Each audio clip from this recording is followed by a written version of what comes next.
Assalamualaikum warahmatullahi wabarakatuh. Salam sejahtera untuk kita semua.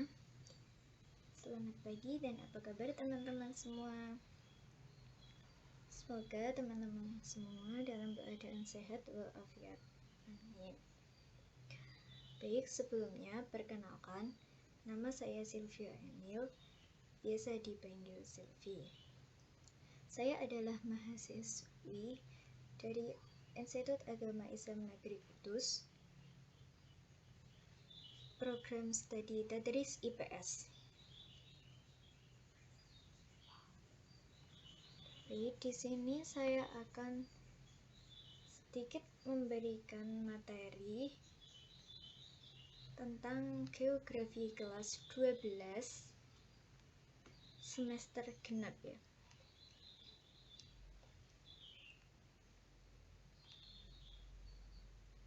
Semoga materi yang saya berikan bisa bermanfaat untuk teman-teman semua.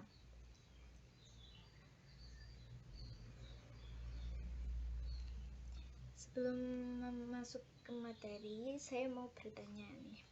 Pasti teman-teman sudah tahu dong, di mana ibu kota Indonesia saat ini? Ya, benar sekali. Ibu kota Indonesia saat ini adalah DKI Jakarta. DKI Jakarta adalah sebagian kota besar yang memiliki pertumbuhan dan perkembangan yang sangat pesat, ditambah lagi jumlah penduduk yang sangat padat. Sehubungan dengan hal tersebut, dibutuhkan rencana tata ruang wilayah untuk mengurangi atau menghindari permasalahan-permasalahan yang akan ditimbulkan dalam perencanaan tata ruang. Dalam perencanaan tata ruang, dibutuhkan sebuah konsep wilayah dan perwilayahan sebagai dasar penentuan tata ruang wilayah negara Republik Indonesia. Maka, pada kesempatan kali ini saya akan menjelaskan tentang konsep wilayah dan perwilayahan. Pasti kita masih sedikit bingung sih, apa yang itu wilayah dan perwilayahan. Pada bab pertama, konsep wilayah. Menurut Taylor, seorang ahli geografi, menyatakan bahwa wilayah adalah suatu daerah tertentu di permukaan bumi yang dapat dibedakan dengan daerah tetangganya atas dasar kenampakan karakteristik yang menyatu. Sedangkan menurut Rustiadi, bahwa wilayah adalah urut geografis dengan batas-batas spesifik tertentu, di mana komponen-komponen wilayah tersebut satu sama lain saling berinteraksi secara fungsional. Batasan wilayah tersebut tidak selalu dengan kenampakan fisik dan pasti, melainkan bersifat dinamis. Itulah wilayah menurut para ahli. Jadi, secara umum, wilayah adalah satu kesatuan unit geografis yang antar bagiannya mempunyai keterkaitan secara fungsional. Oleh karena itu, yang dimaksud dengan perwilayahan atau penyusunan wilayah adalah pendelineasian unit geografis berdasarkan kedekatan, kemiringan, atau intensitas hubungan fungsional antara bagian yang satu dengan bagian yang lain.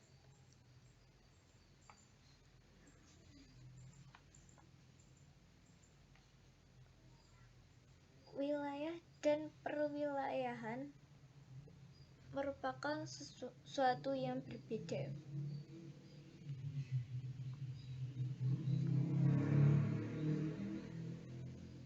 Di sini ada wilayah pengembangan. Wilayah pengembangan adalah perwilayahan untuk tujuan pengembangan atau pembangunan atau biasa yang kita sebut dengan development. Tujuan dari pembangunan terkait ke dalam 5 kunci, yaitu pertumbuhan, penguatan keterkaitan, keberimbangan, kemandirian, dan berkelanjutan.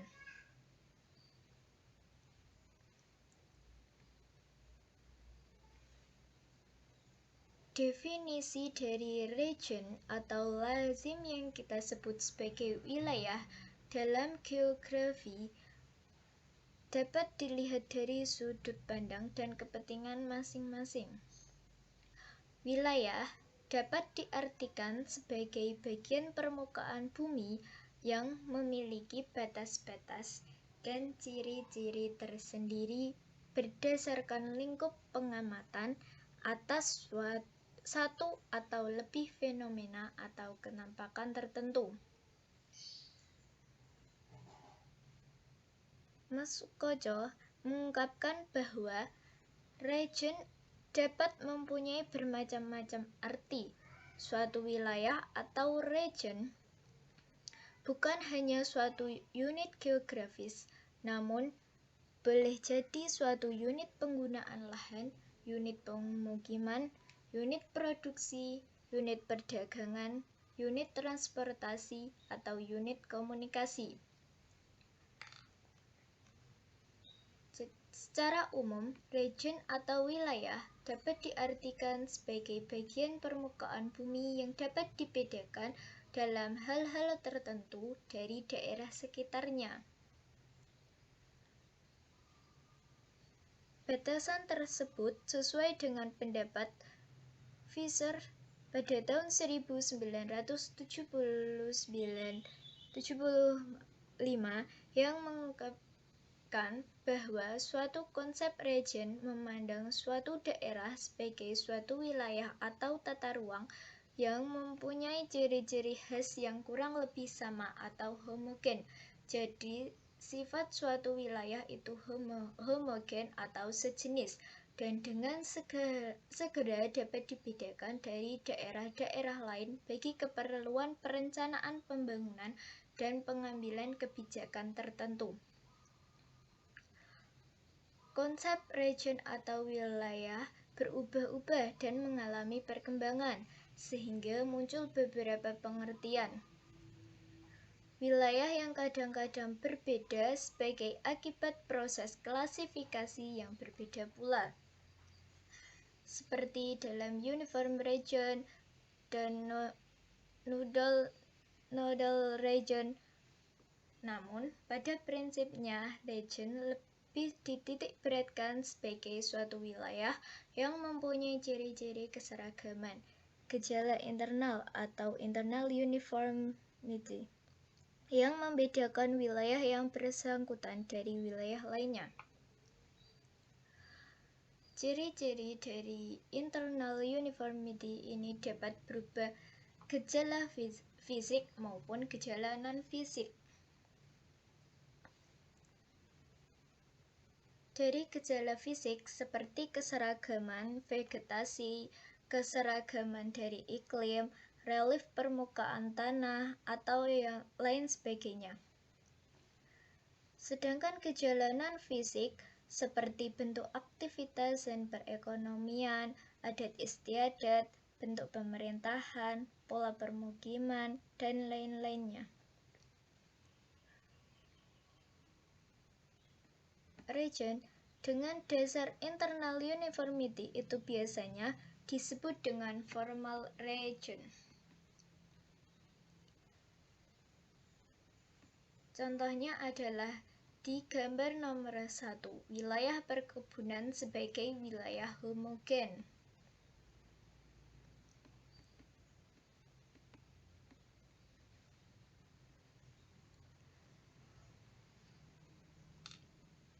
Di samping itu, suatu region dapat juga dilihat sebagai bagian dari suatu sistem yang lebih menekankan pada bagaimana suatu region saling berhubungan dengan region lain. Dalam hal ini, region tersebut disebut sebagai functional region. Misalnya, interaksi antar wilayah perkotaan sebagai pusat industri dan jasa dengan wilayah pedesaan sebagai penyedia sumber bahan mentah dan tenaga kerja bagi perkotaan. Karena sifat yang dimilikinya, maka formal region relatif bersifat statis, sedangkan functional region lebih bersifat dinamis. Hal ini wajar karena fungsi suatu wilayah dalam hubungannya dengan wilayah lain selalu berubah dan mengalami perkembangan. Jadi suatu wilayah itu selalu berubah-ubah tergantung mengikuti perkembangan zamannya. Dalam perkembangan selanjutnya dikenal pula istilah yang namanya subregion atau subunit dari masing-masing daerah atau region tersebut. Misalnya dataran banjir, daerah lereng gunung api, dan dataran pantai. Pada subbab selanjutnya yaitu kita akan mengklasifikasikan wilayah. Ada beberapa istilah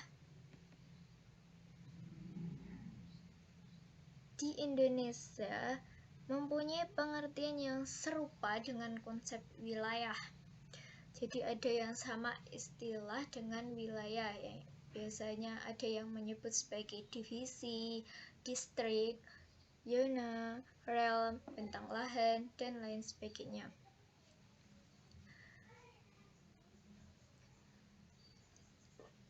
Wilayah merupakan bagian dari permukaan bumi yang mempunyai persamaan-persamaan tertentu yang dapat dibedakan dari wilayah sekitarnya. Semula penggolongan wilayah hanya didasarkan pada ciri-ciri alamiah saja atau natural feature.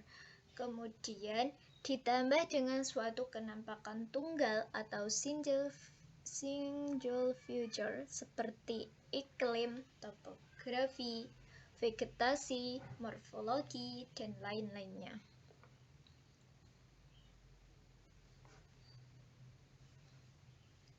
Geographical Association 1937 mengklasifikasikan wilayah sebagai berikut.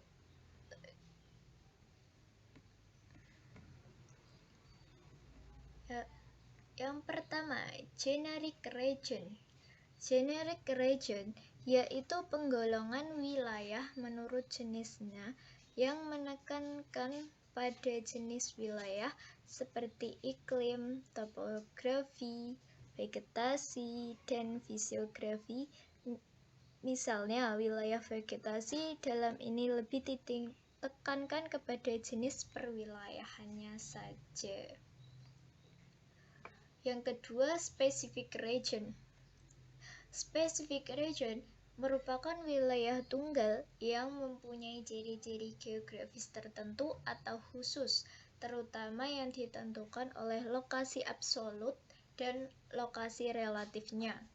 Misalnya, wilayah Asia Tenggara merupakan wilayah tunggal yang mempunyai karakteristik geografis khusus seperti lokasi penduduk, bahasa, tradisi, iklim, dan lain-lain. Wilayah Waktu Indonesia Barat atau WIB merupakan wilayah tunggal yang mempunyai ciri khusus, yaitu lokasinya di Indonesia bagian barat yang dibatasi oleh waktu berdasarkan garis bujur serta pertimbangan politis, sosial, ekonomi, aktivitas penduduk, dan budaya. Dan ini merupakan peta wilayah pembagian waktu yang biasa kita sebut dengan WIB, WITA, dan WIT atau wilayah Indonesia bagian barat, wilayah Indonesia bagian tengah, dan wilayah Indonesia bagian timur.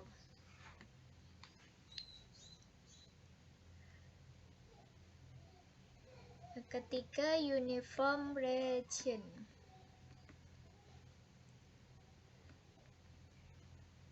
Uniform region adalah suatu wilayah yang didasarkan atas keseragaman atau kesamaan dalam kriteria-kriteria tertentu.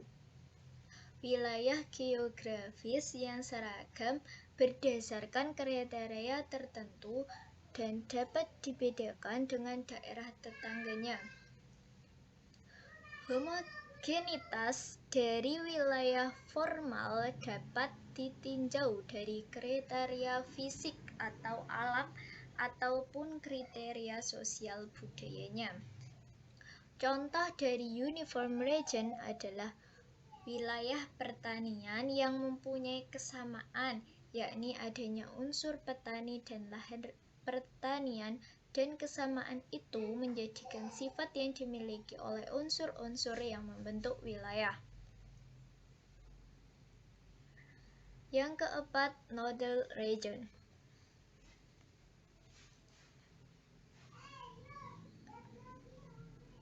Nodal region merupakan suatu wilayah yang diatur beberapa pusat-pusat kegiatan yang saling dihubungkan oleh jalur transportasi antara satu dengan yang lainnya.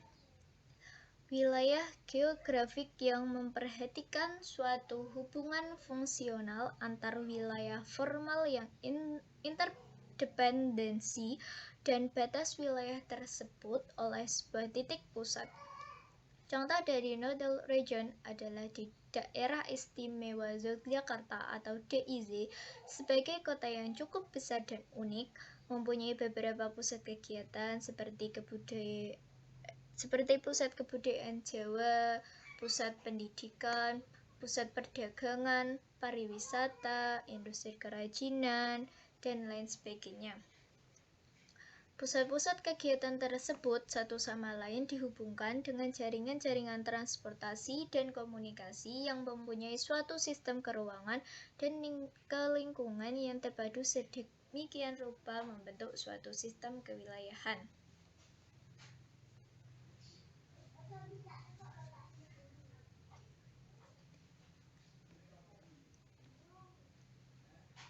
Oke, sekarang pada subbab selanjutnya yaitu bentuk-bentuk persekutuan regional.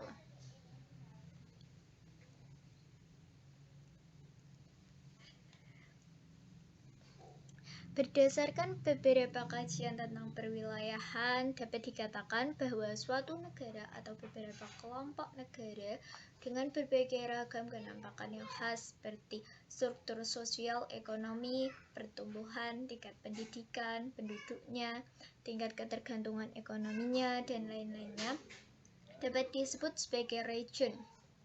Klasifikasi semacam ini sangat berguna baik bagi pengkaji ilmiah maupun untuk kepentingan praktis, terutama bagi perencana regional sebagai suatu bidang kegiatan yang sangat vital.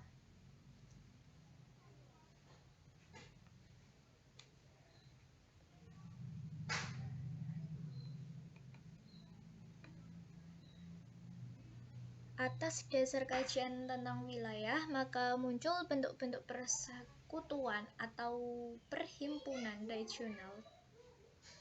Antara lain adalah persekutuan negara-negara berdasarkan paham politik yang dianut, seperti pada persekutuan blok barat, blok timur, dan non-blok. Kedua, persekutuan negara-negara di bidang ekonomi, seperti Masyarakat Ekonomi ASEAN atau MEA, Marshall Plan, Colombo Plan, OPEC, pasaran bersama Eropa atau European Common Market, ECM, Masyarakat Ekonomi Eropa atau MEA, Comecon, Council for Mutual Economic Assistance, Sistem Economico Latino-Americano, Pasar Bebas Asia atau AFTA, EEC European Economic Community, dan EAC East African Community. 3. Persekutuan negara-negara di berbagai bidang sosial, ekonomi, budaya, seperti OKI, Organisasi Konferensi Islam Kelompok Utara Selatan, OAS, Organization of American States, dan lain sebagainya.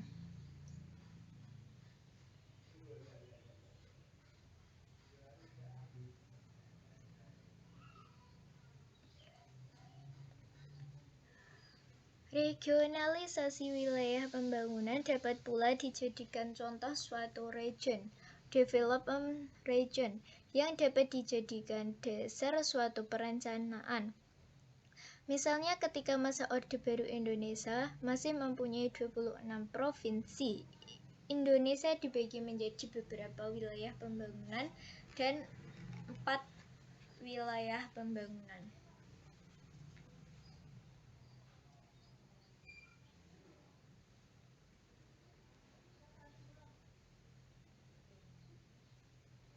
Selanjutnya yaitu pembangunan dan pertumbuhan wilayah. Pembangunan dan pertumbuhan wilayah ini terbagi menjadi beberapa teori. Yang pertama, teori pembangunan wilayah. Di sini ada satu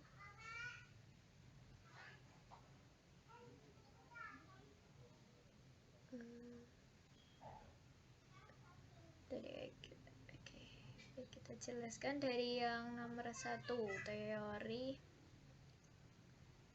teori pembangunan wilayah.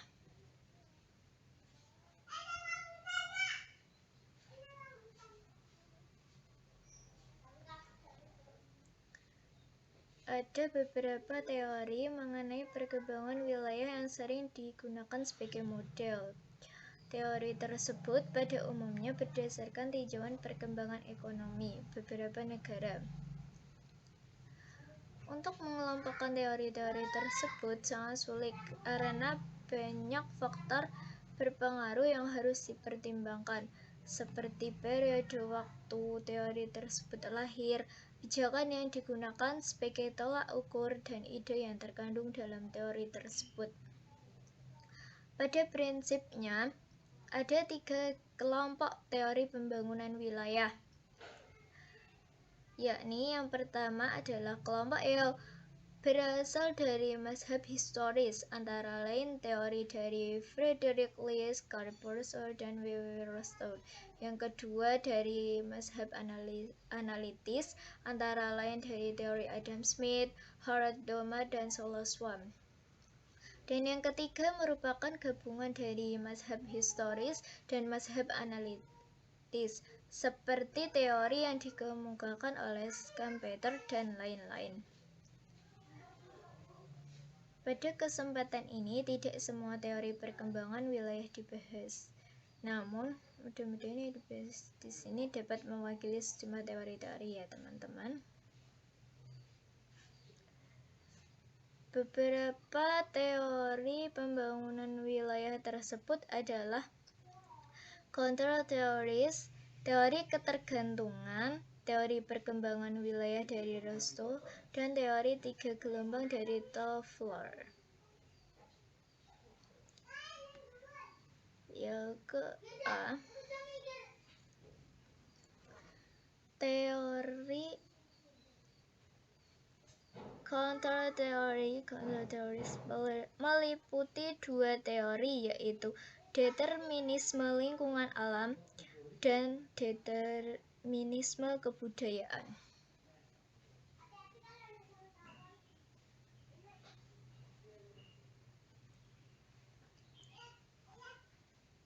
Satu, teori determinisme lingkungan alam atau physical environment determinants.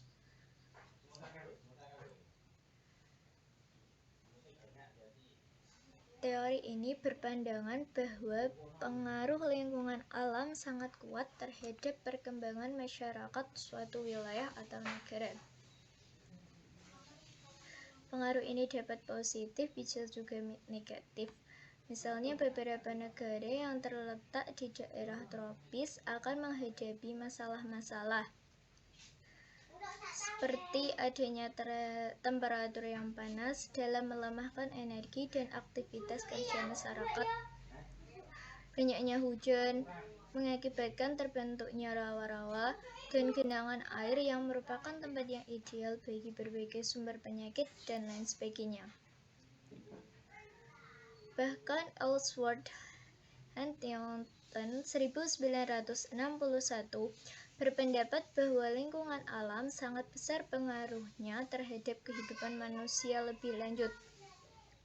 Dikatakan bahwa iklim merupakan kunci dari kebudayaan manusia. Dalam batas-batas tertentu, memang lingkungan alam berpengaruh terhadap tingkat perkembangan wilayah. Namun suatu kenyataan yang tidak bisa dipungkiri ialah bahwa ada beberapa negara yang mempunyai kondisi lingkungan alam yang kurang menguntungkan, dapat pula berkembang dengan pesat.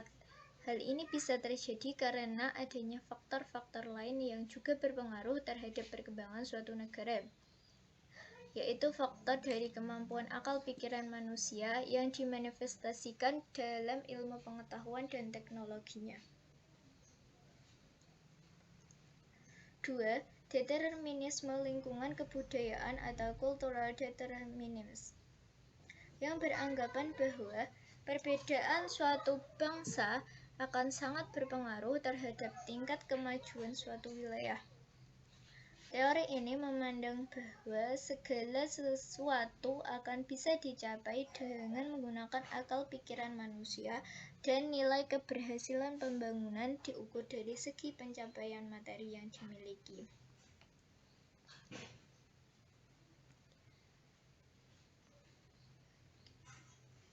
Baik, setelah teori pembangunan wilayah, maka yang kedua yaitu teori ketergantungan atau dependensi teori.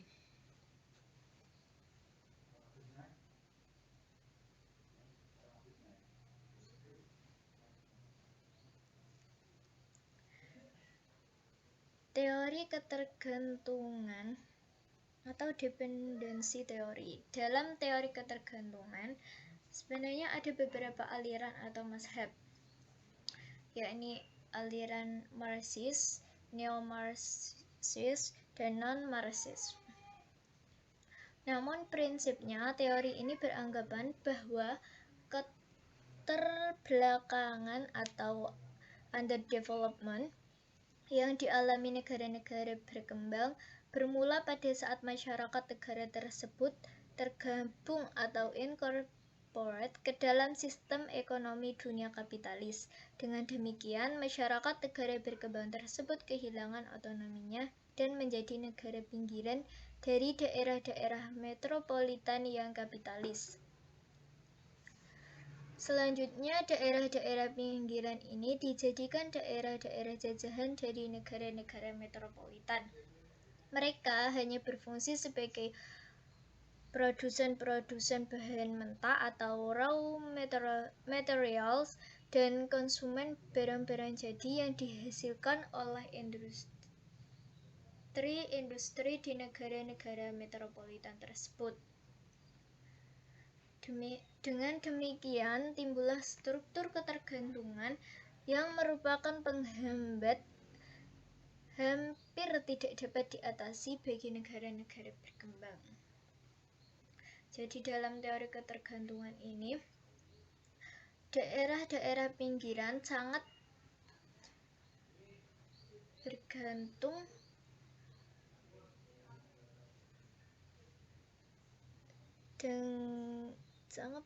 dengan daerah-daerah metropolitan.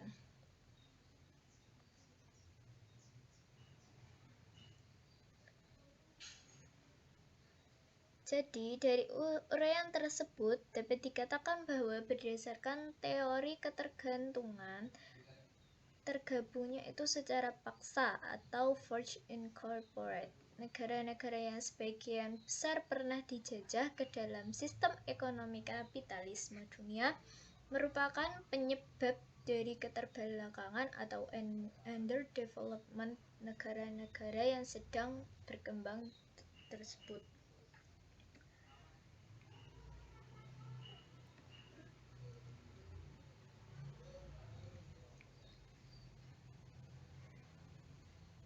Tanpa adanya kolonialisme dan integrasi ke dalam sistem ekonomi kapitalisme dunia, negara-negara berkembang saat ini pasti sudah berhasil mencapai tingkat kesejahteraan yang memadai.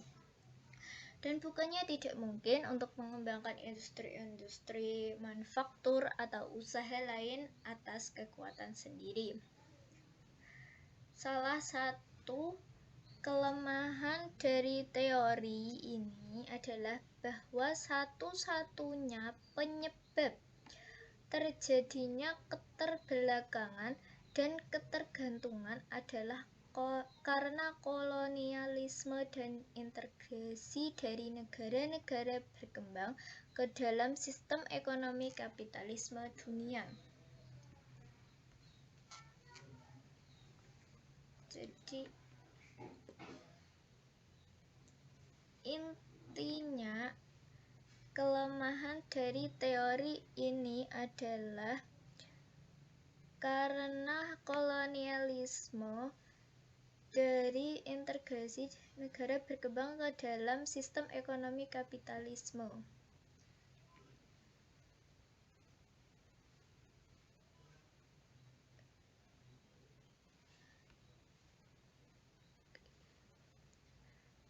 Sini sama sekali mengabaikan faktor-faktor internal seperti faktor sosial budaya dan pola perilaku masyarakat sebagai suatu faktor penyebab penting dari keterbelakangan dan penghambat pembangunan dari negara-negara berkembang.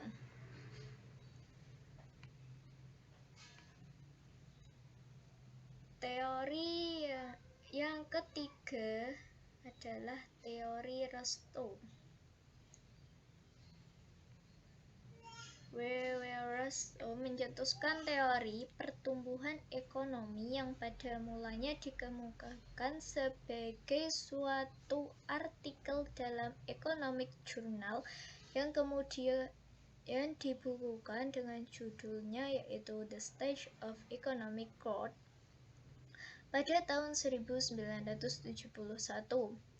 Diungkapkan bahwa setiap negara di dalam perkembangannya akan melalui tahapan-tahapan yang sama, yakni melalui 5 fase berturut-turut. Fase-fase tersebut adalah fase masyarakat tradisional, prakondisi untuk lepas landas, gerakan ke arah kedewasaan, dan masa konsumsi tinggi. Secara umum, analisis Rostow berpandangan bahwa pertumbuhan ekonomi terjadi sebagai akibat munculnya perubahan yang fundamental yang terjadi dalam aktivitas ekonomi maupun dalam kehidupan politik dan hubungan sosial dalam suatu masyarakat. Dalam membedakan kelima fase pembangunan, Rostow mendasarkan kepada ciri-ciri umum perubahan keadaan ekonomi, politik, dan sosial yang berlaku. Pembangunan ekonomi atau transformasi suatu masyarakat tradisional menjadi suatu masyarakat modern merupakan suatu proses yang mempunyai dimensi banyak. Tidak sekedar ditandai dengan menurunnya peranan faktor pertanian dan meningkatnya peranan faktor industri dan jasa. Nah, ini dia secara garis besarnya. kelima fase pembangunan ya. Kelima fase pembangunan ekonomi menurut Rastow.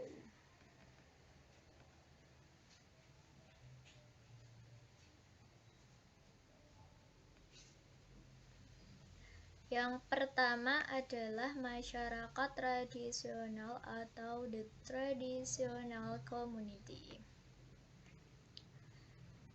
Pada fase masyarakat tradisional ini, fungsi produksi terbatas, di mana cara produksi yang digunakan masih relatif primitif dan cara hidup masyarakat masih dipengaruhi oleh nilai-nilai yang kurang rasional dan bersifat turun-temurun.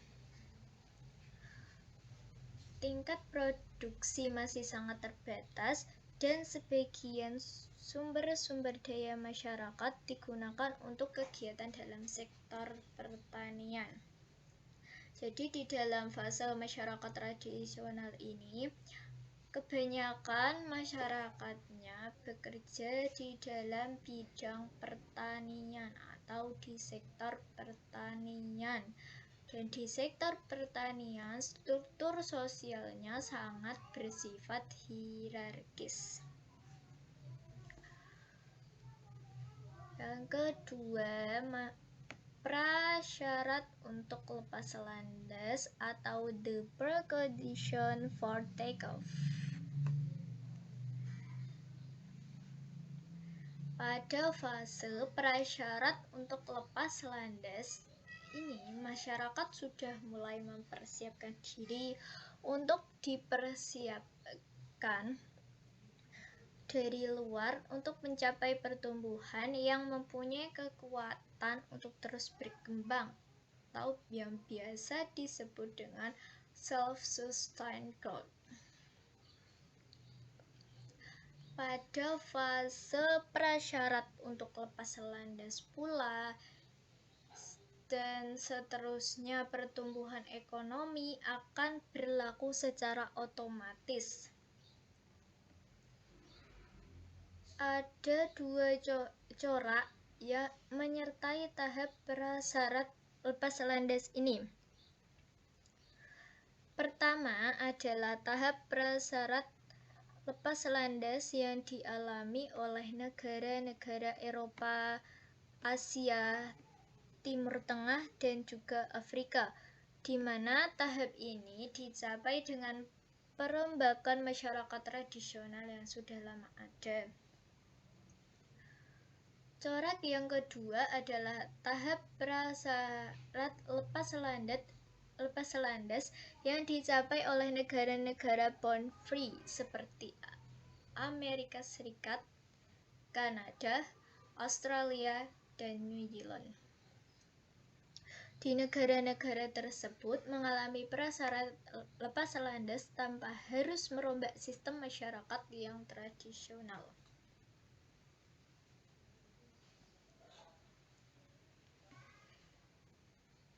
Tiga, lepas landas the take off.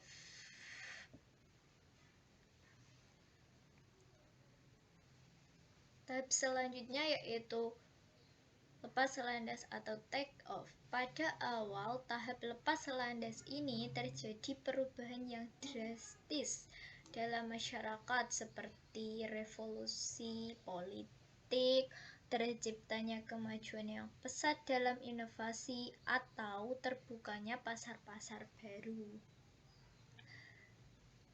Hambatan-hambatan yang berupa unsur-unsur tradisional mulai menghilang. Modernisasi dan pertumbuhan ekonomi merupakan gejala umum di mana-mana. Tingkat pendapatan per kapita semakin besar sebagai akibat adanya pertumbuhan pendapatan nasional yang melaju melebihi tingkat pertumbuhan penduduk. Kalau pada fase pertama dan kedua, yaitu pada fase masyarakat tradisional dan prasyarat lepas landas, itu biasanya berlangsung lama. Maka pada fase lepas landas ini berlangsung dalam waktu yang relatif pendek, yaitu 40 sampai dengan 60 tahun saja.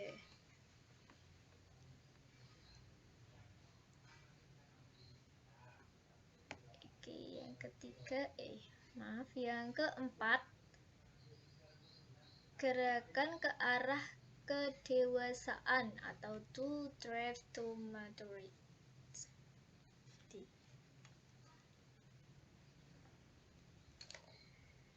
Pada masa gerakan ke arah kedewasaan ini, masyarakat sudah secara efektif menggunakan teknologi modern pada sebagian besar. Terus faktor-faktor produksi dan kekayaan alamnya. Di samping itu, struktur dan keahlian tenaga kerja mengalami perubahan dan peranan sektor industri semakin sangat penting. Di lain pihak, sektor pertanian mengalami penurunan. Sejalan dengan semakin besarnya peranan sektor industri, muncullah kritik-kritik terhadap industrialisasi sebagai akibat dari ketidakpuasan terhadap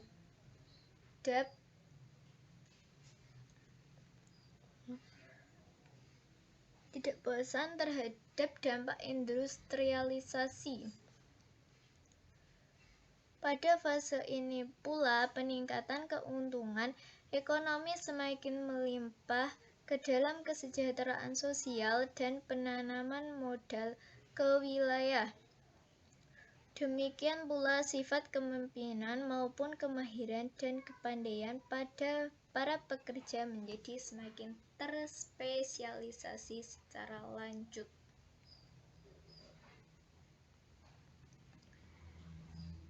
Tahap yang kelima adalah masa konsumsi tinggi atau the age of high mass consumption.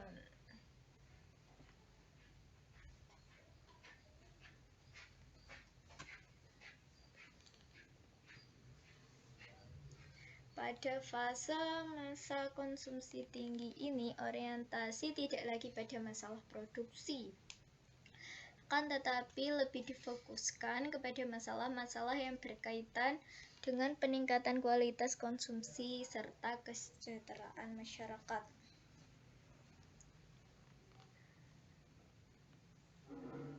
Adapun tujuan dari masa konsumsi tinggi antara lain adalah memperbesar pertumbuhan dan kekuasaan terhadap wilayah lain, menciptakan welfare state sehingga kemakmuran menjadi lebih merata, dan berusaha mempertinggi konsumsi masyarakat di atas keperluan pokok, yaitu sandang, pangan, dan perumahan, menjadi barang-barang berkualitas tinggi, tahan lama, dan barang-barang mewah. Berdasarkan teori Rostow, dapat dikatakan bahwa dewasa ini negara-negara berkembang termasuk di antara fase pertama sampai fase ketiga. Jadi fase pertama yaitu masyarakat tradisional, prasyarat lepas landas, dan lepas landas, sedangkan negara-negara maju itu termasuk pada fase keempat yaitu dan kelima. Fase keempat itu gerakan ke arah kedewasaan dan gerakan konsumsi tinggi. Masa konsumsi tinggi ya, itu termasuk ke dalam negara maju. Jadi teori dari W.W. Rostow tersebut mempunyai cukup banyak sekali kelemahan. Antara lain, tidak ada perbedaan yang pasti antara fase yang satu dengan yang lain atau masih kabur. Ciri-ciri dari setiap tahap kurang dapat diuji secara empiris. Teori tersebut belum tentu dapat menunjukkan tahap pembangunan di negara-negara berkembang. Di samping itu, perlu diingat bahwa proses pembangunan tidak hanya bersifat self-sustained growth, melainkan juga bersifat self-limiting effect, dan laju pembangunan suatu wilayah sangat dipengaruhi oleh faktor-faktor yang menciptakan masing-masing kekuatan.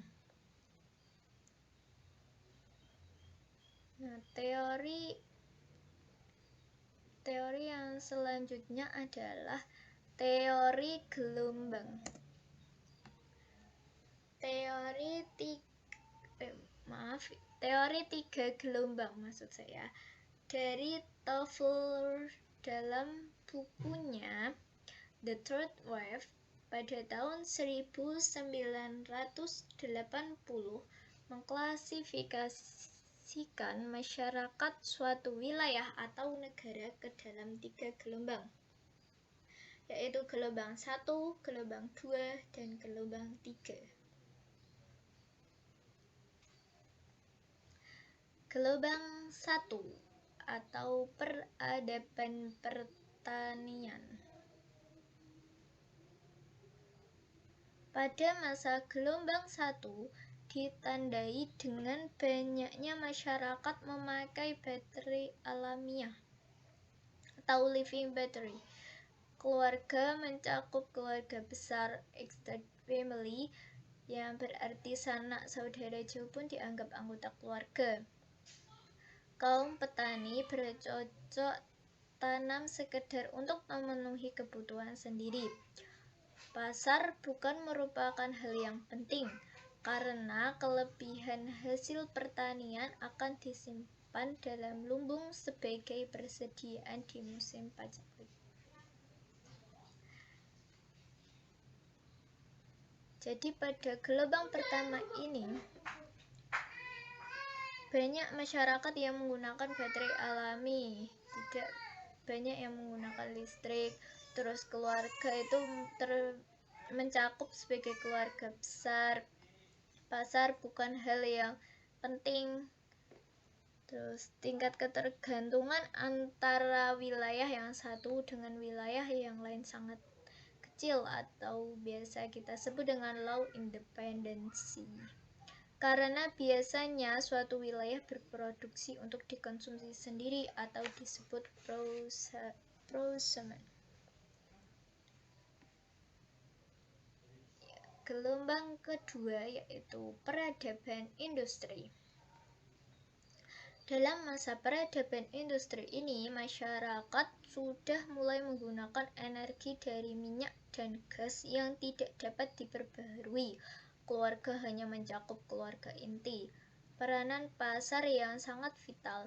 Karena itu, berproduksi dengan menggunakan mesin-mesin raksasa yang memang dirancang untuk diproduksi.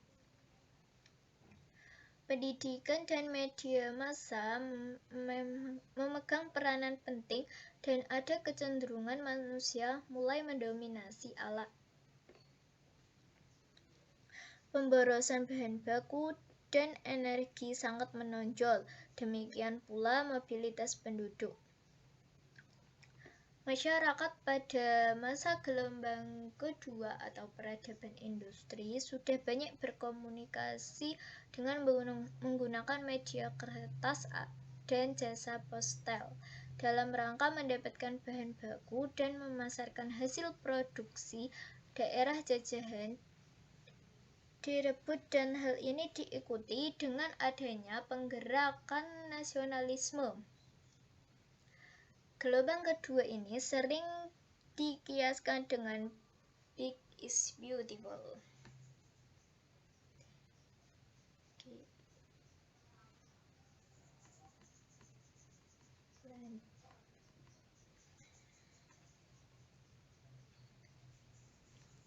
Lanjut pada gelombang ketiga atau peradaban informasi.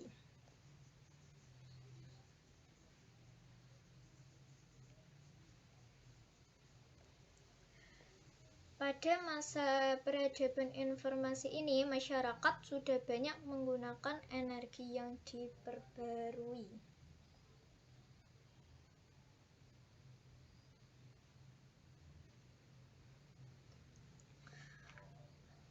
Dalam produksi, masyarakat sudah mulai beralih dari cara-cara berproduksi memakai tangan mesin atau manufaktur ke suatu proses produksi yang menggunakan proses biologi atau biofaktor.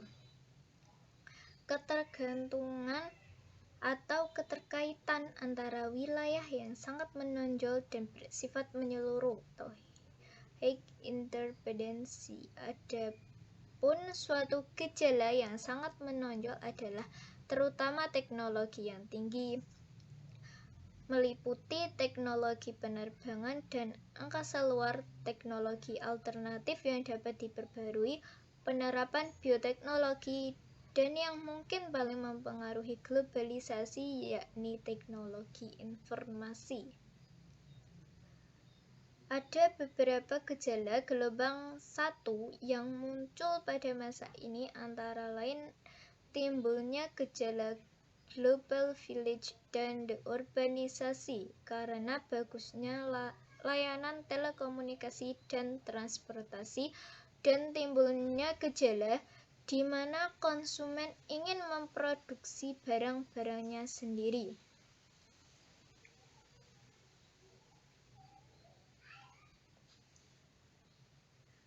Berdasarkan uraian tersebut, dapat dikatakan bahwa peradaban masyarakat di negara-negara berkembang masih condong pada gelombang ke-1 dan ke-2, sedangkan peradaban bangsa-bangsa yang telah maju terutama berada dalam gelombang 2 dan 3. Dewasa ini, Indonesia dengan pembangunan berencananya berusaha untuk tinggal landas memasuki peradaban gelombang kedua untuk menjadi negara industri baru. Mungkin ya seperti yang dicontohkan oleh negara-negara industri baru atau New Emergency Industrialist Countries seperti negara Taiwan, Singapura, Korea Selatan, dan Cina.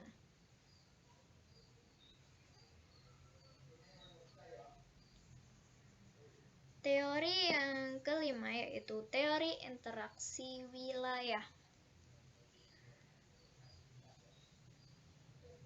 Perkembangan wilayah tidak berjalan serentak, ada yang berkembang pesat, namun ada pula yang berjalan lambat. Perkembangan wilayah ini terkait dengan interaksi antar wilayah. Beberapa komponen yang mempengaruhi interaksi wilayah antar wilayah adalah jumlah penduduk, jarak, dan jumlah jaringan jalan yang menghubungkan antar wilayah. Kekuatan interaksi wilayah dapat dibandingkan dengan menggunakan teori grafik, model gravitasi, dan teori titik henti.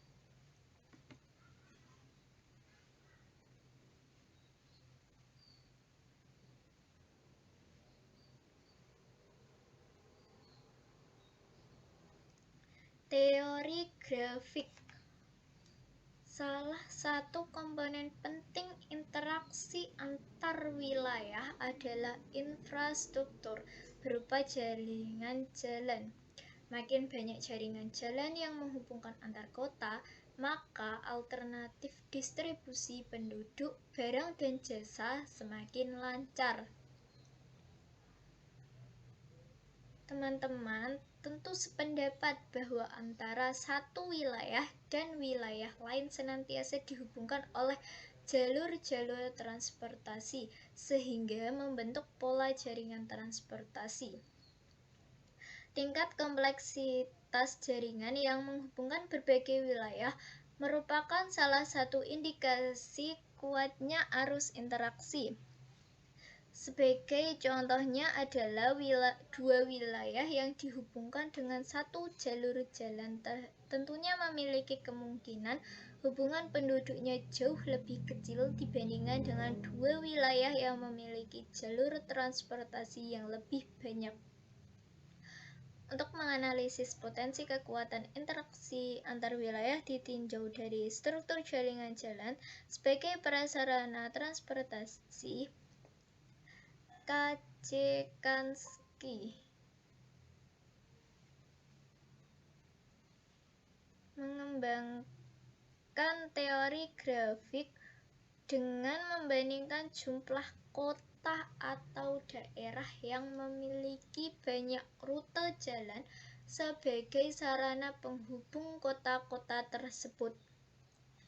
Menurut Kansky, kekuatan interaksi ditentukan dengan indeks konektivitas. Semakin banyak jaringan jalan yang menghubungkan kota-kota, maka makin tinggi nilai indeks konektivitasnya.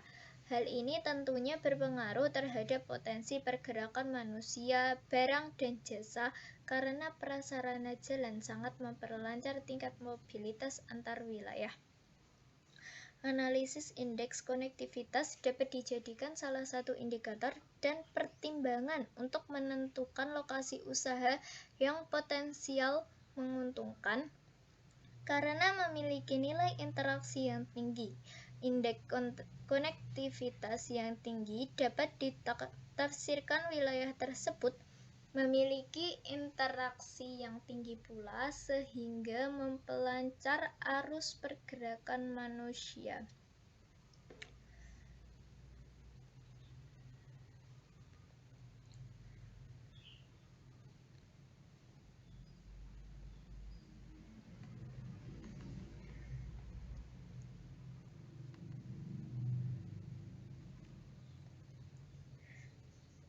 Dua, teori gravitasi.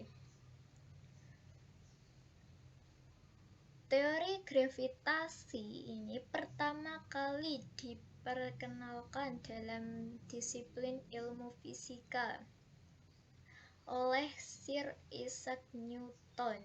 Jadi kalau ya pernah belajar tentang fisika pasti tidak asing lagi ya dengan yang namanya Sir Isaac Newton pada tahun 1687.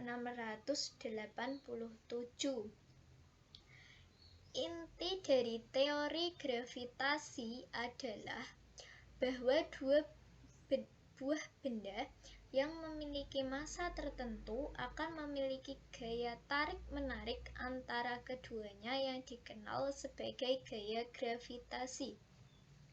Kekuatan gaya tarik-menarik ini akan dibandingkan lurus dengan hasil kali kedua massa benda tersebut dan berbanding terbalik dengan kuadrat jarak antara kedua benda tersebut. Jadi kalau dalam teori gravitasi itu dua buah benda memiliki massa tertentu akan saling tarik-menarik berbanding lurus dengan hasil kali dari kedua massa tersebut dan akan berbanding terbalik dengan jarak antara kedua benda tersebut. Teori yang ketiga yaitu teori titik henti atau breaking point theory. Teori titik henti merupakan hasil modifikasi dari model gravitasi Rayleigh. Teori ini memberikan gambaran tentang perkiraan posisi garis batas yang memisahkan wilayah-wilayah perdagangan dari dua kota atau wilayah yang berbeda jumlah dan komposisi penduduknya. Teori titik henti juga dapat digunakan dalam memperkirakan penempatan lokasi industri atau pusat pelayanan masyarakat. Penempatan dilakukan di antara dua wilayah yang berbeda jumlah penduduknya agar terjangkau oleh penduduk setiap wilayah. Menurut teori ini, jarak titik henti atau titik pisah dari lokasi pusat perdagangan atau pelayanan sosial lainnya yang lebih kecil ukurannya adalah berbanding lurus dengan jarak antara kedua pusat perdagangan, namun berbanding terbalik 1 ditambah akar kuadrat jumlah penduduk dari kota atau wilayah yang penduduknya lebih besar dibanding jumlah penduduk kota yang lebih sedikit penduduknya.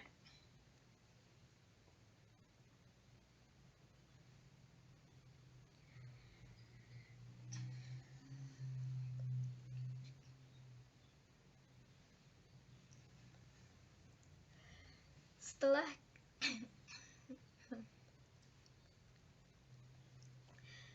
kita mempelajari pengertian dari wilayah dan perwilayahan serta konsep dari wilayah dan beberapa teori,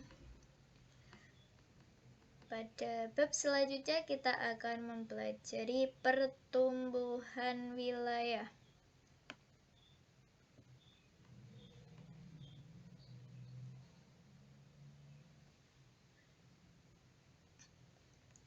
Wilayah dapat berkembang dengan pesat baik dari segi ekonomi, politik, budayanya karena adanya pusat pertumbuhan. Pusat pertumbuhan merupakan suatu magnet sebagai penarik dan juga sebagai pendorong perkembangan suatu wilayah. Pusat pertumbuhan wilayah dapat terbentuk secara alami maupun secara terencana. Wilayah selalu berkaitan dengan pengelolaan dan penataan ruang yang di dalamnya terdapat pertumbuhan pembangunan baik di bidang fisik, sosial, ekonomi, dan budaya. Faktor-faktor yang mempengaruhi pusat pertumbuhan wilayah adalah sebagai berikut.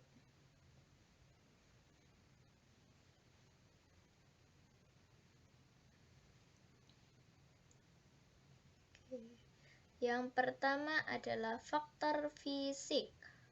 Faktor fisik itu sangat mempengaruhi perkembangan pusat pertumbuhan wilayah.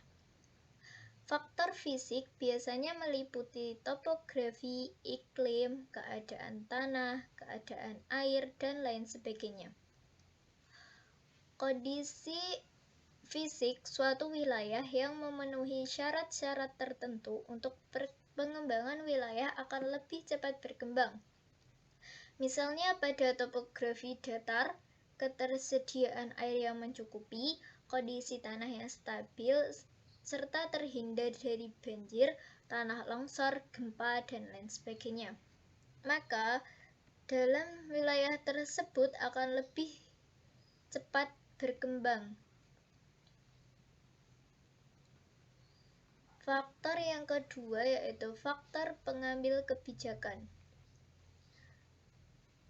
Tidak semua wilayah dapat berkembang sesuai dengan apa yang diinginkan, meskipun dari beberapa faktor sangat mendukung. Perencanaan pembangunan terhadap perkembangan wilayah juga turut mempengaruhi perkembangan suatu wilayah. Kebijakan-kebijakan yang diambil haruslah menguntungkan bagi perkembangan wilayah. Seperti contoh kebijakannya adalah kebijakan penggunaan lahan, rencana dalam ruang wilayah, pengendalian pemanfaatan lahan, dan lain sebagainya. Faktor ekonomi. Faktor ekonomi, setiap wilayah memiliki kebutuhan dan potensi yang berbeda. Misalnya, suatu wilayah tidak mampu menyediakan kebutuhan seperti bahan pangan.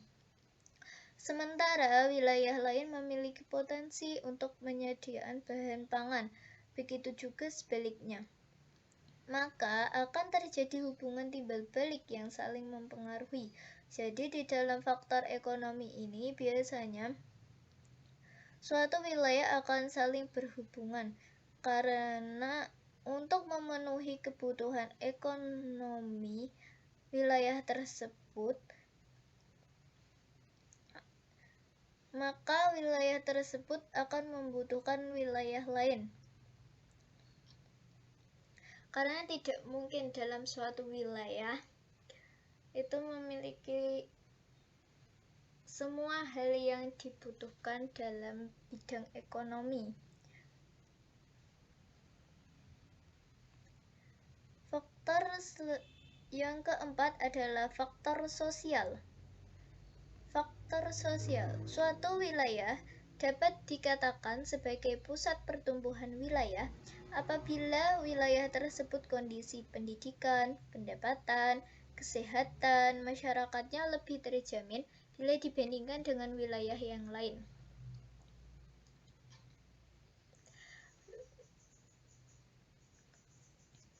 Kondisi pendidikan, pendapatan, dan kesehatan dapat dibentuk secara alami, yaitu masyarakat mulai sadar akan kebutuhan tersebut dan secara terencana, yaitu dapat perencanaan mengenai pembangunan dan peningkatan pendidikan, pendapatan, dan kesehatan.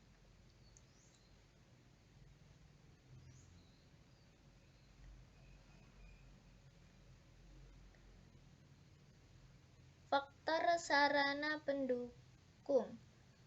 Ketersediaan sarana pendukung seperti jaringan, jenis transportasi, sarana ekonomi, pendidikan, dan fasilitas lainnya berperan dalam pengembangan wilayah. Semakin meningkatnya perkembangan wilayah, menuntut adanya peningkatan sarana pendukung. Dengan tersedianya sarana pendukung tersebut dapat mendukung perekonomian suatu wilayah. Sarana pendukung memberikan kemudahan dan melakukan kegiatan ekonomi, misalnya transportasi, memudahkan dalam distribusi barang, serta sarana transportasi dapat memudahkan mobilitas penduduk. Pasar dan mal memberikan kemudahan dalam kegiatan jual beli, transaksi, memasarkan hasil produksi, dan lain sebagainya. Wilayah-wilayah yang ada tidak tumbuh dalam waktu yang bersamaan, jangka waktu yang berbeda, perkembangan yang berbeda, dan tingkat keteraturan yang berbeda pula.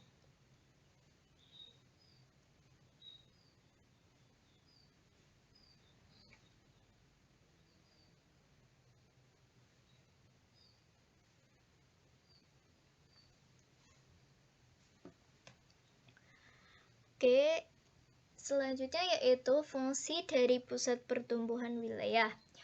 Pusat pertumbuhan wilayah memiliki fungsi memudahkan dalam pengambilan kebijakan terhadap pembangunan wilayah, memantau perkembangan wilayah, memeratakan pembangunan wilayah. Jadi fungsinya ada 3 ya.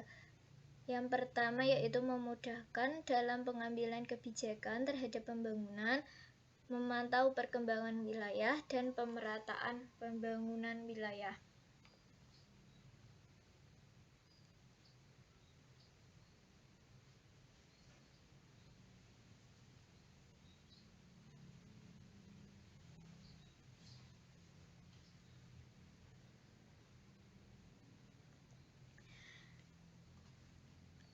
Kondisi geografis Indonesia yang terdiri atas pulau-pulau besar dan kecil menyebabkan pembangunan tidak hanya terpusat pada Pulau Jawa saja.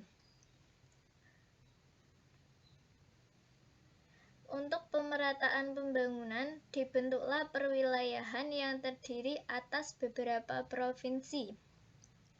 Provinsi-provinsi tersebut saling berkaitan antara satu dan yang lainnya dan dapat mendukung kegiatan di provinsi lainnya. Misalnya di bidang ekonomi, politik, sosial, dan budaya. Untuk mendukung pembangunan di Indonesia, maka dibentuklah koridor ekonomi. Koridor ekonomi di Indonesia dilakukan berdasarkan potensi dan keunggulan masing-masing wilayah. Suatu pusat pertumbuhan akan memberikan pengaruh pada wilayah sekitarnya. Pengaruh yang ditimbulkan dari pusat pertumbuhan yang berkembang di suatu wilayah sebagai berikut. Pemusatan sumber daya manusia. Munculnya pusat pertumbuhan di suatu wilayah akan menarik tenaga kerja yang banyak. Para pekerja dari luar wilayah akan pindah dan menetap di wilayah pusat pertumbuhan sehingga terjadi pemusatan penduduk atau sumber daya manusia. Arus migrasi penduduk dari daerah pedesaan menuju pusat pertumbuhan atau kota di Indonesia menunjukkan peningkatan seiring dengan perkembangan pusat pertumbuhan atau kota itu. Sebagai contoh adalah penambangan batu bara di wilayah Kalimantan memerlukan banyak tenaga kerja dari luar wilayah. B. Perkembangan ekonomi pusat pertumbuhan yang muncul di suatu wilayah akan meningkatkan kegiatan perekonomian di wilayah itu. Kesempatan kerja yang banyak dari berbagai bidang dan arus barang kebutuhan hidup berdampak pada perkembangan usaha-usaha ekonomi lain. Sebagai contoh, munculnya pusat pertumbuhan yang berawal dari kegiatan penambangan batu bara merangsang tumbuhnya kegiatan-kegiatan ekonomi seperti warung makan, pasar, penginapan, toko kelontong, usaha transportasi, dan tempat hiburan. Jadi dari usaha transportasi sendiri akan mendorong tumbuhnya penjualan alat-alat transportasi dan perbengkelan. Banyak penduduk pendatang dan penduduk lokal membuka usaha atau melakukan kegiatan ekonomi di wilayah pusat pertumbuhan untuk meningkatkan taraf hidupnya. Mereka bekerja sebagai wira swasta, pedagang, karyawan, buruh, dan penjualan jasa. Kawasan industri perkebunan, pertambangan, kehutanan, dan pertanian merupakan wilayah yang dapat dikembangkan menjadi pusat-pusat pertumbuhan. Kegiatan ekonomi yang berkembang di wilayah pusat pertumbuhan akan meningkatkan kesejahteraan penduduk. C. Perubahan sosial budaya wilayah pusat pertumbuhan cenderung memiliki penduduk yang makin padat. Kepadatan penduduk yang meningkat serta kemajuan komunikasi dan transportasi akan berpengaruh pada kehidupan sosial budaya penduduknya. Pengaruh pusat pertumbuhan yang semakin berkembang terhadap sosial budaya antara lain sebagai berikut.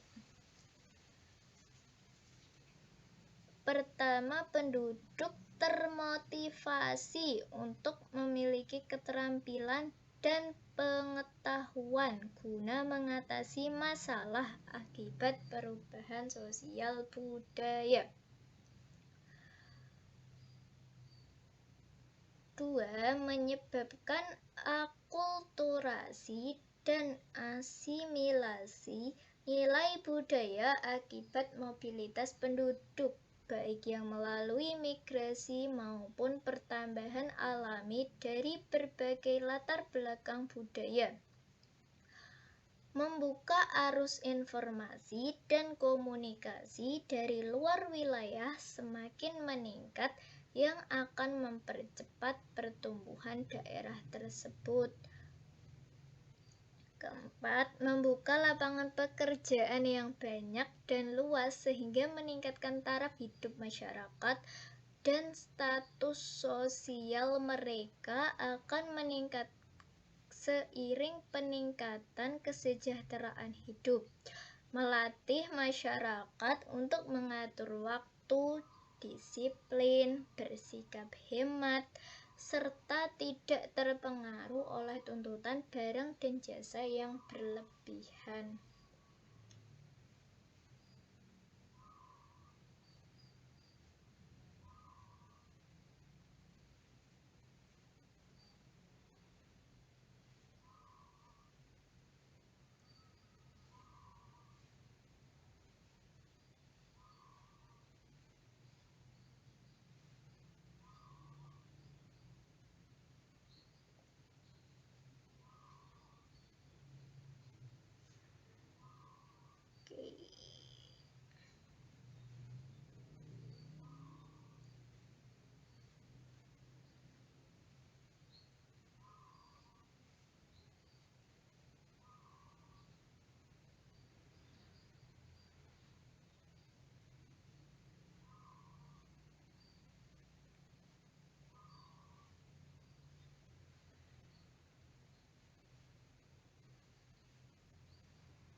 baik materinya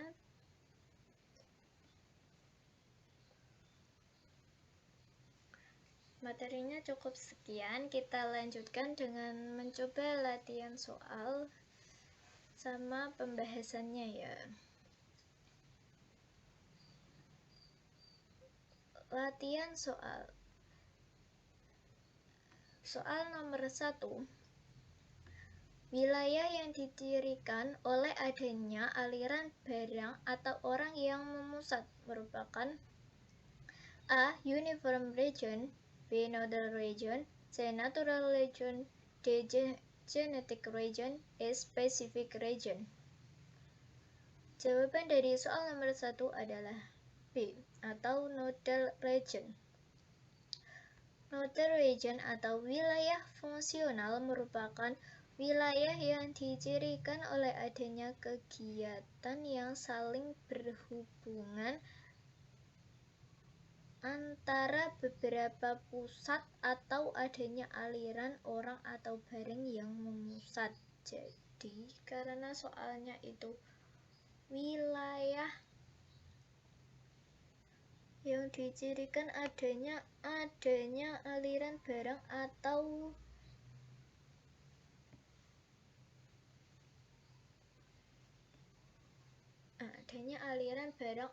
orang yang memusat, maka ini disebut dengan nodal region.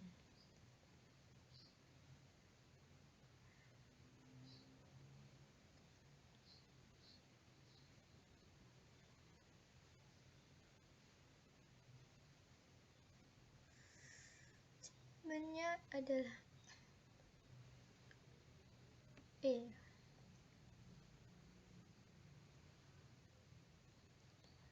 Jawabannya adalah B.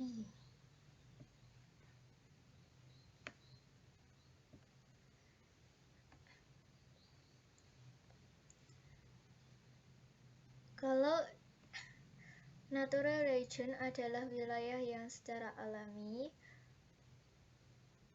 specific region itu wilayah spesifik. Oke, perhatikan gambar berikut. Terdapat gambar hutan, permukiman, pelabuhan, pusat perdagangan, serta kawasan industri. Pertumbuhan wilayah pada gambar di atas akan lebih pesat jika pengembangannya ke arah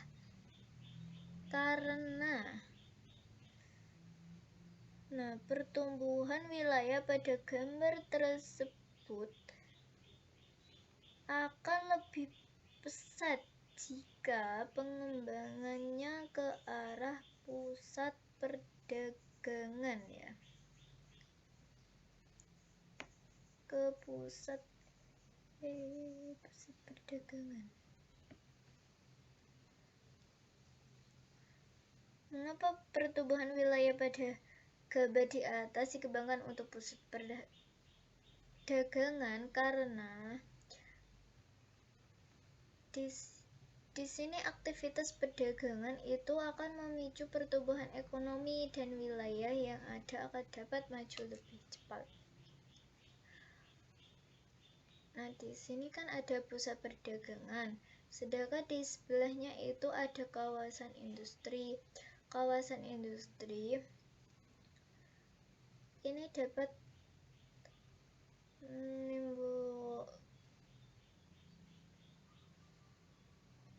kawasan industri ini biasanya yang menghasilkan barang produksi dan kita jual di dalam pusat perdagangan. Sedangkan untuk pelabuhan sendiri merupakan jalur transportasi untuk mendistribusikan barang-barang. Jadi, pertumbuhan wilayah akan lebih pesat jika pengembangannya di pusat perdagangan.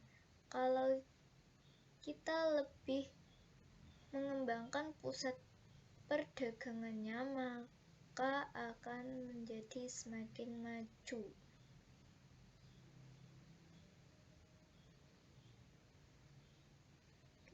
Soal nomor 3. Rencana tata ruang wilayah atau yang kita singkat sebagai RT/RW telah dimiliki oleh Kota Bogor. Akan tetapi implementasi RT/RW di Kota Bogor kurang berjalan baik. Kawasan yang diperuntukkan secara komersil menyebar di sepanjang jalan utama Kota Bogor sehingga sering menimbulkan kemacetan. Permasalahan tersebut dapat terjadi karena adanya hambatan penataan ruang berupa A. Lemahnya pengendalian pemanfaatan ruang, B. Kuatnya koordinasi antar lembaga pemerintah, C. Lambatnya penyusunan rencana tata ruang kota, D. Kurangnya dana untuk pembangunan infrastruktur kota, E. Terbatasnya lahan untuk pembangunan ruang publik. Jawaban yang paling tepat adalah A. Penyusunan RT/RW sudah dibentuk atau dibuat untuk 20 tahun ke depan dan ditinjau setiap 5 tahun sekali. Dalam rencana tata ruang wilayah sudah diatur pembagian kawasan untuk pemanfaatan ruang. Pada umumnya, hambatan yang timbul dalam penataan ruang dikarenakan lemahnya dari pengendalian pemanfaatan ruang. Jadi faktor penyebabnya adalah lemahnya pengendalian pemanfaatan ruang. Jawabannya adalah A.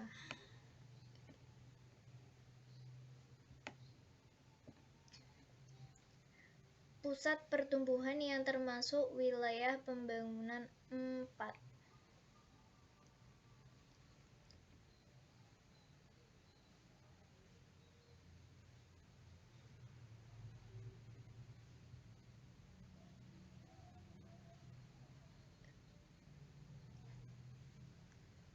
Wilayah pembangunan 4.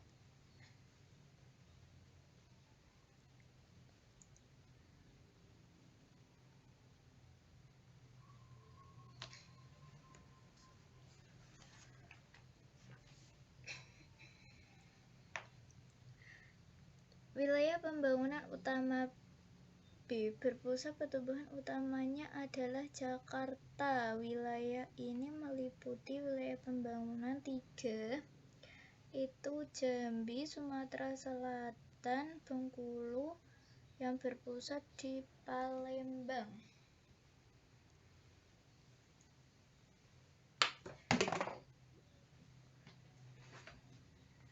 Wilayah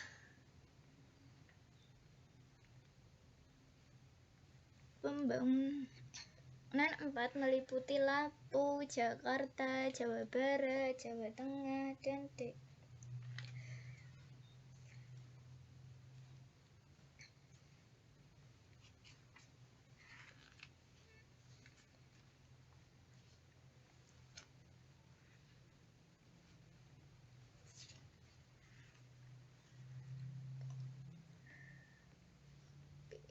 Jawabannya adalah E ya, yang paling tepat.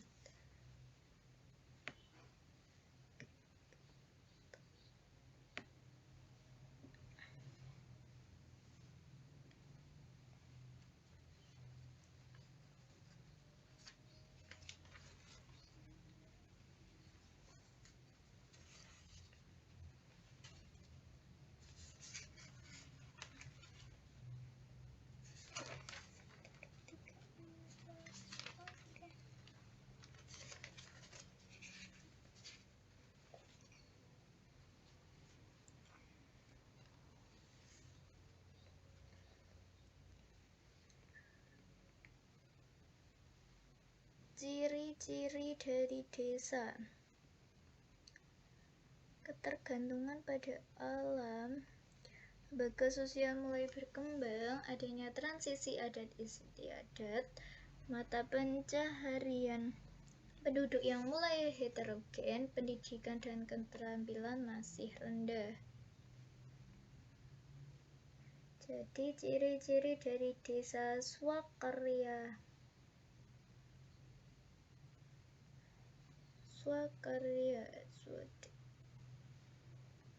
swakarya, yaitu adanya transisi adat istiadat. Adanya transisi adat istiadat yaitu adat istiadat yang mungkin yang sedikit berubah menjadi modern ya, biasanya karena berkembang mengikuti perkembangan zaman, maka ada transisi dari dalam kebudayaan. Ini pendidikan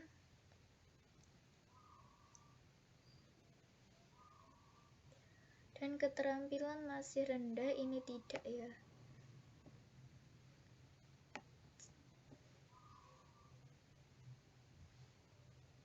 Swakarya itu biasanya itu sudah mulai maju, jadi dan ketergantungan pada alam ini juga bukan. Kalau ketergantungan pada alam itu biasanya masyarakat di desa tradisional.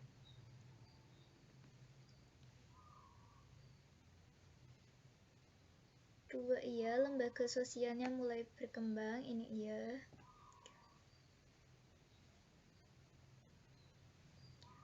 Nah, mata pencaharian penduduk mulai heterogen, ini iya.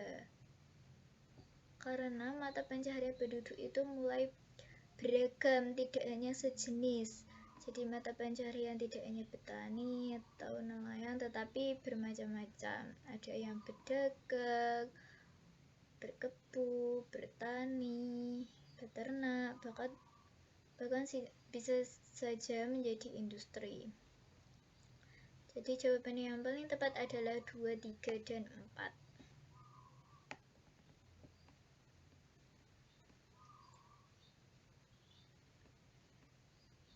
Lembaga sosial. Nomor 6. Bagian wilayah kota yang digunakan sebagai pusat kegiatan ekonomi, politik, sosial, dan kebudayaan disebut, ini sudah sangat terlihat sekali, ini inti kota. Karena kuncinya ada di sini, pusat kegiatan ekonomi. Jadi sebagai pusat, maka kita bisa menyebut pusatnya itu sebagai intinya.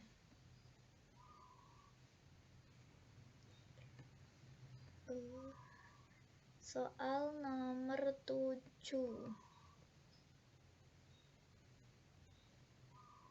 Ini soal nomor 7 ada sedikit hitungan. Jumlah penduduk kota A sebanyak 10.000 jiwa dan desa E sebanyak 2.500 jiwa. Jarak kota A dengan desa E adalah 30 km dan akan dibangun rumah sakit di antara desa dan kota tersebut. Manakah lokasi yang tepat untuk pembangunan rumah sakit?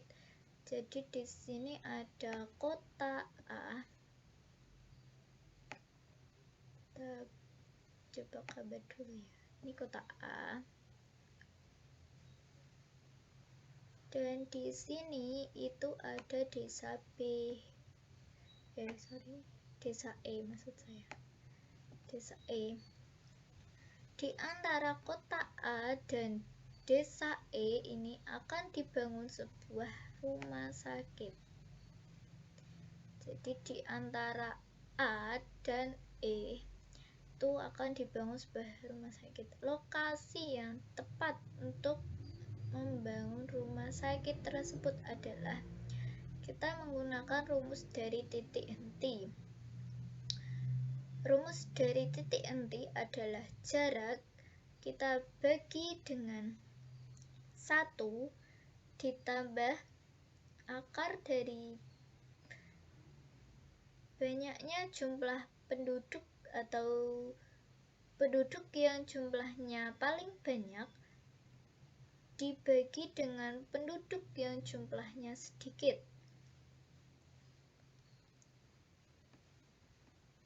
Jadi di sini dapat kita hitung menjadi titik inti sama dengan jaraknya, jarak antara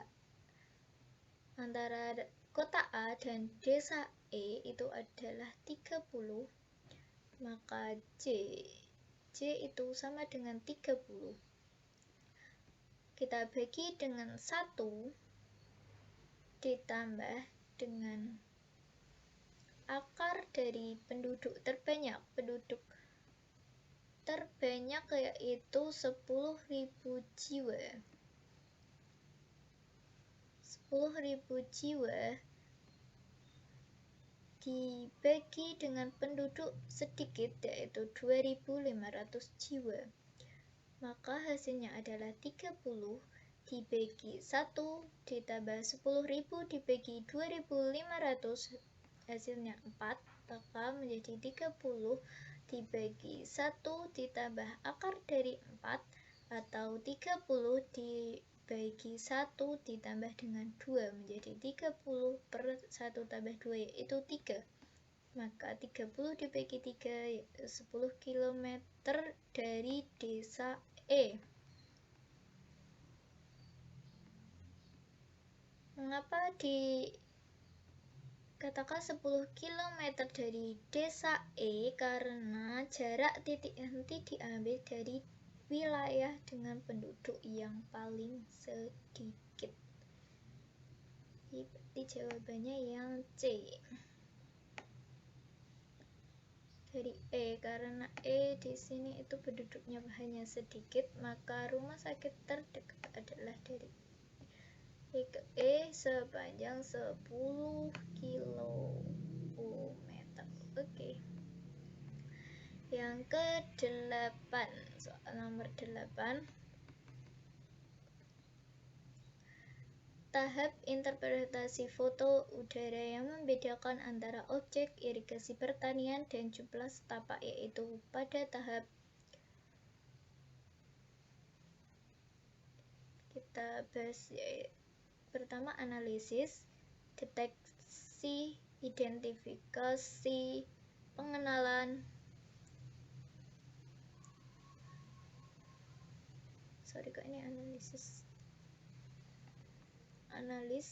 pengenalan, identifikasi, dan deteksi.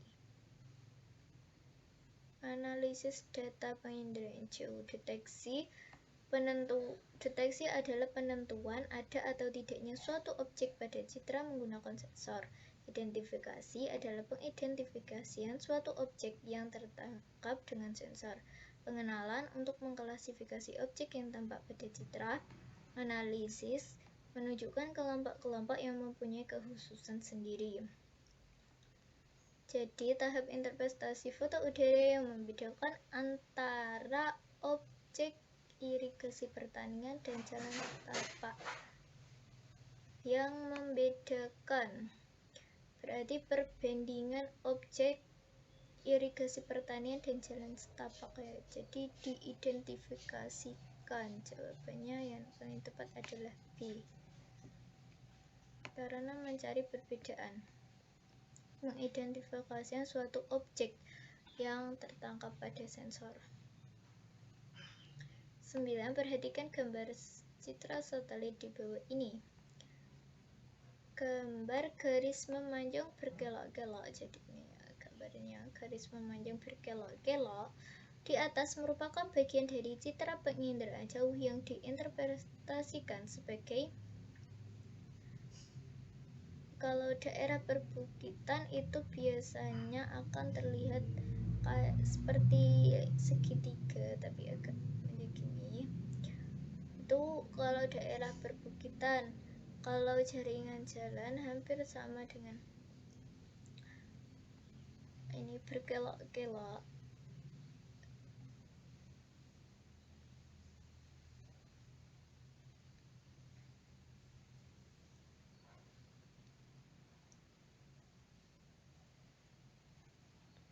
Tapi biasanya warnanya kalau jalan itu agak gelap. Kayak seperti ini ya. Nah, kalau ini baru namanya jalan. Tapi kalau yang digambar ini dimaksudkan yang ini. menjadi bergelak-gelak dan seperti ada airnya, maka yang paling tepat adalah daerah aliran sungai.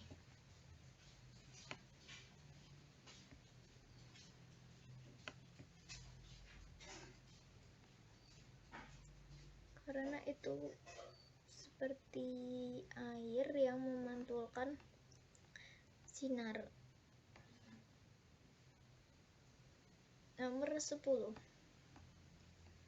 Perhatikan fenomena geografi berikut. Terdapat bangunan yang seragam dengan ukuran kecil dalam satu area dikenali sebagai kawasan permukiman. Aliran laut pada citra foto udara berwarna gelap. Terdapat rel dari gerbong dikenali sebagai stasiun kereta api. Hutan hujan tropis bertekstur kasar. Lahan parkir yang dipenuhi angkutan umum dikenali sebagai terminal. Fenomena yang menunjukkan asosiasi pada unsur interpretasi citra ditunjukkan pada nomor 1. Jadi ini 1. Terdapat bangunan yang seragam dengan ukuran kecil dalam satu area dikenali sebagai kawasan permukiman.